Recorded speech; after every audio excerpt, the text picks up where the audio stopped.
Hello guys, मेरा नाम है सागर। स्पाइसी वाइफ के एपिसोड की स्टार्टिंग में हमें दिखाया जाता है बुक एंड गैंग उसके ना जवाब देने पर काफ़ी ज़्यादा गुस्से में आता है और कहता है, मेरे पास इतना ज़्यादा सब्र नहीं है, मुझे जल्दी से जवाब दो, किसने तुम्हें यहाँ पर भेजा है। लिंशर अपने मन में कहती है, क्रैप मेरी हालत और भी ज़्यादा ख़राब होते जा रही है, मैं खुद लिंशर कहती है, क्रैप मेरी हालत और भी ज़्यादा ख़राब होते जा रही है, मैं खुद को और ज़्यादा देर कंट्रोल नहीं कर सकती, ये ड्रग मेरे अंदर से किक इन कर रहा है।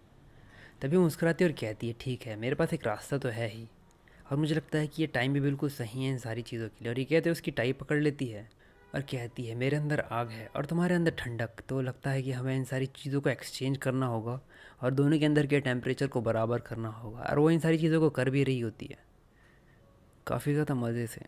हमें लिंशर को दिखाया जाता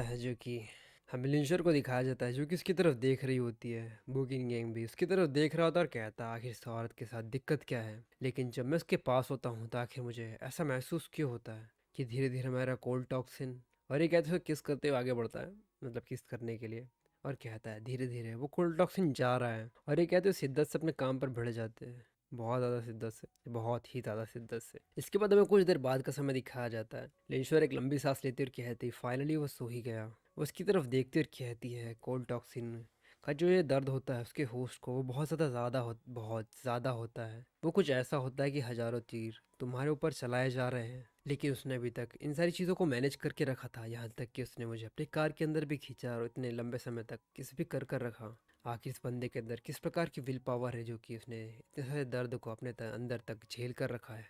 लेकिन इसके कोल्ड टॉक्सिन की वजह से मेरा सुडक्शन फीवर बहुत ज़्यादा कम हो गया, और इसका इसका भी काम हो ही गया। अपने कपड़ों की तरफ देखते हुए कहती है, लेकिन मेरे कपड़े बिल्कुल ही ख़राब हो चुके हैं, आखिर मुझे करना क्या चाहिए। और ये कहते हुए उसकी तरफ देखते हुए कहती है, वैसे, और फिर वो मुस्कुराते हुए कहती है, ठीक है, मैं समझ गई। इसके बाद वो अपना हाथ उसकी तरफ बढ़ाती है और उसके बाद हमें दिखाया जाता है शुश। और इसके बाद हमें सिर्फ एक आवाज़ आती है, शुश करके, और हमें दिखाया जाता है कि उसने उसके कपड़े पहन लिए होते हैं, मतलब उसकी शर्ट निकाल कर पहन ली होती है, उसने नंगा छोड़ दिया होता है। उसे आँख मारती और कहती है, वैसे मैंने तुम्हारी शर्ट ही ली है, इसे एक पेमेंट समझना, उतनी इंटेंस किसकी। वो दोबारा उसकी तरफ देखते हुए कहती है, मैंने आज तक इतना ज़्यादा हैंडसम बंदा नहीं देखा, आखिर ये कितना ज़्यादा सेड्यूसिंग है। इसके बाद वो वहाँ से एक पेन उठाती है और कहती है, नहीं रुको, अभी मेरे पास उसकी बॉडी को एडमायर करने का समय नहीं है। बात भले जो भी हो, उसने मेरी मदद करी और उसका फेवर है मुझ पर। इसके बाद वो कुछ लिखना शुरू कर देती है और कहती है, कोल्ड टॉक्सिन बहुत ज़्यादा रेयर होता है और मैं एक मैजिकल विजार्ड की सक्सेसर हूँ, मैं सिर्फ ये खड़े रहकर इन सारी चीज़ों को नहीं देख सकती, मैं कभी ना कभी किसी न किसी दिन तुम्हें रिपे ज़रूर करूँगी। और ये कहते वहाँ से निकल जाती है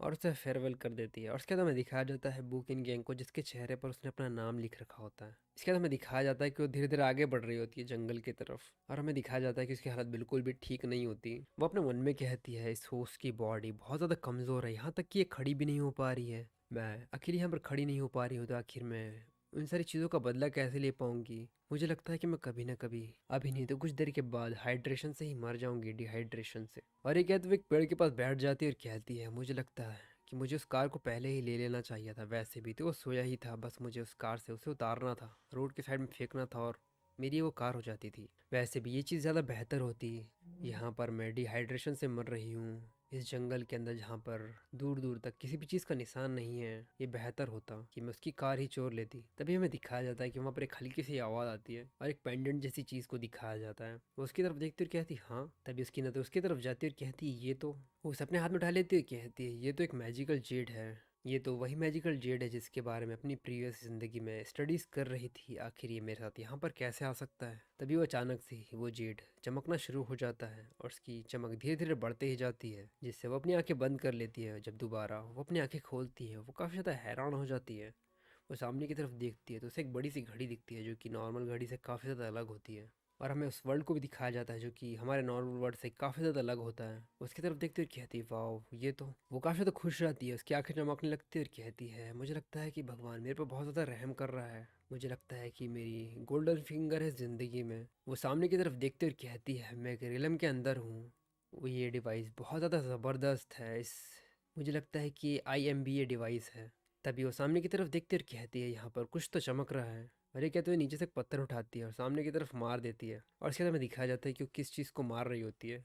वो होता है एक ब्यूटी फ्रूट, जिसकी क्वालिटी बताई जाती है कि आखिर वो करता क्या है। इसका इफेक्ट है कि वो कॉस्मेटिक केयर करता है, आपकी स्किन को स्मूथ फ्लोलेस बनाता है, बॉडी शेप सुधारता है, तुम्हारी बॉडी को थोड़ा कर्वी बनाता है, थोड़ा रीबिल्ड करता है और कई सारी चीज़ों को सही करता है। एक प्रकार से भाई मेकअप कर रही है वो अपना। उसके हाथ में वो फ्रूट होता है, वो उसकी तरफ देखकर मुस्कुराती है और कहती है ये तो। वो उसकी तरफ देखती है जहाँ पर वो चमक रहा होता है और वो अपने मन में कहती है ये एक मैजिकल फ्रूट है जिसने यहाँ के कई सारे एसेंस को एब्जॉर्व किया है, मुझे लगता है कि इससे मेरी हेल्थ काफ़ी ज़्यादा इंप्रूव होगी। और ये कहते उसे खाना शुरू कर देती है। इसके बाद जैसे ही उसे खाती है एकदम से उसकी बॉडी में कुछ होना शुरू हो जाती है, उसे पावर महसूस होती है जो कि धीरे धीरे उसके शरीर में फैल रही होती है।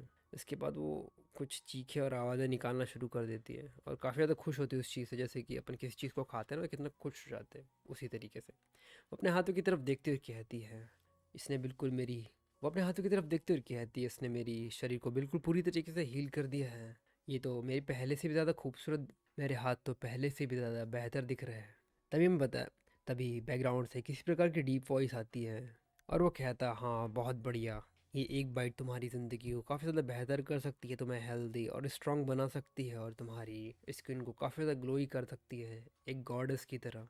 इसके अंदर में दिखाया जाता है लिंशर को जो कि काफ़ी ज़्यादा खुश होती है और कहती है मुझे लगता है इस होस्ट इसके अंदर में दिखाया जाता है लिंशर को जो कि उसकी बातों पर ज़्यादा ध्यान नहीं देती है और वो कहती है इस होस्ट की जो नियर साइटनेस थी वो भी जा चुकी है, चश्मे का नंबर।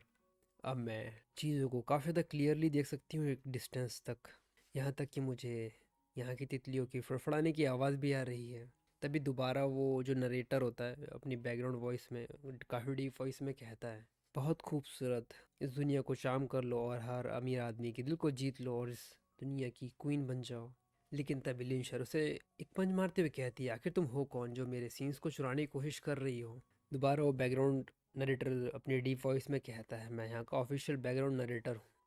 इसके अंदर में दिखाया जाता है कि वो उस रेलम से बाहर निकलती है, वो सामने की तरफ देखती है और कहती है मैं उस रेलम में लगभग 3 से 4 घंटे रही हूँ, लेकिन जब मैं बाहर आती हूँ तो मैं देखती हूँ कि यहाँ पर सिर्फ कुछ देर का ही समय हुआ है।